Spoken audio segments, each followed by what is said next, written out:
Assalamualaikum warahmatullahi wabarakatuh. Perkenalkan, nama saya Ariel Pratama dari kelas PKOE NIM 23030 2501054. Kali ini saya akan menjelaskan sebuah materi yang berjudul tes sidik jari. Yang pertama, apa itu tes sidik jari? Tes sidik jari atau DMIT adalah metode untuk mengidentifikasi potensi kecerdasan seseorang melalui pola sidik jari. Tes ini didasarkan pada teori dermatoglyphs yang merupakan studi tentang pola garis di telapak tangan dan sidik jari yang dikaitkan dengan perkembangan otak dan genetik. DMIT biasanya digunakan untuk memetakan kecenderungan seseorang dalam bidang kecerdasan dan bakat alami mereka, seperti kecerdasan linguistik, logis matematis, musikal, visual spasial, kinestetik, interpersonal, intrapersonal, hingga kecerdasan naturalis. Yang kedua, bagaimana tes sidik jari diklaim dapat mengukur bakat dan minat.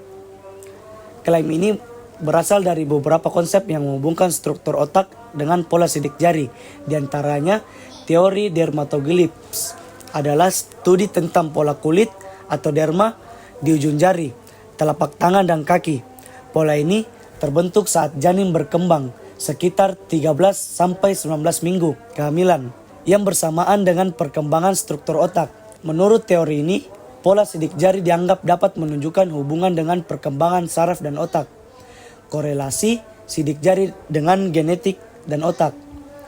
DMIT berpendapat bahwa karena sidik jari dan struktur otak terbentuk bersamaan, ada korelasi antara pola sidik jari dan area spesifik di otak yang bertanggung jawab atas tipe kecerdasan tertentu.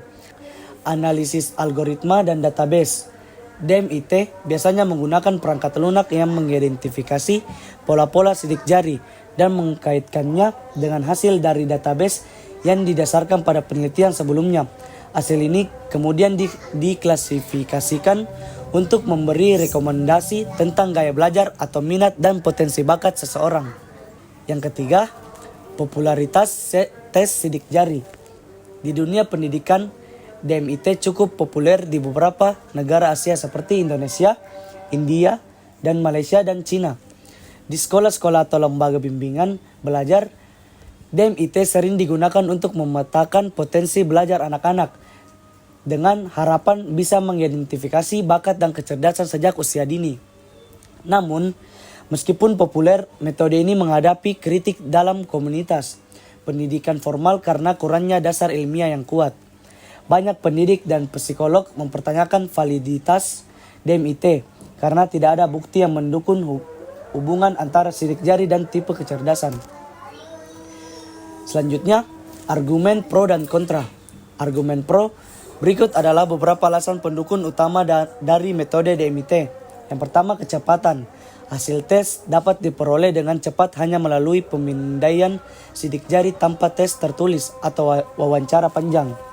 Selanjutnya, kemudahan pelaksanaan. DMIT mudah dilakukan untuk semua usia, termasuk anak-anak kecil tanpa perlu persiapan atau keterampilan khusus. Selanjutnya, ada identifikasi potensi sejak dini.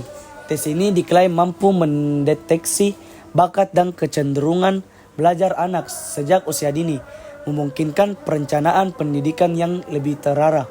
Selanjutnya, tes DMIT dikritik keras oleh komunitas ilmiah karena minimnya dasar ilmiah yang kuat. Banyak psikolog seperti Dr. John Medina dan Dr. Scott Lilienfeld menganggap metode ini sebagai pseudoscience atau ilmu semu karena tidak memenuhi standar validasi empiris yang ketat. Asosiasi Psikolog Amerika juga tidak mengakui DMIT sebagai tes sah untuk mengukur kecerdasan. Selanjutnya, data dan fakta. Hingga saat ini tidak ada studi yang terpublikasi dalam jurnal ilmiah yang mendukung klaim bahwa pola sidik jari berhubungan dengan kecerdasan atau bakat tertentu. Menurut APA, alat tes psikologi yang valid harus melalui proses validasi yang ketat yang belum dipenuhi oleh DMIT. Yang terakhir, ada kesimpulan. Kesimpulannya, tes sidik jari DMIT tidak direkomendasikan untuk digunakan dalam pengembangan bakat atau penentuan potensi kecerdasan.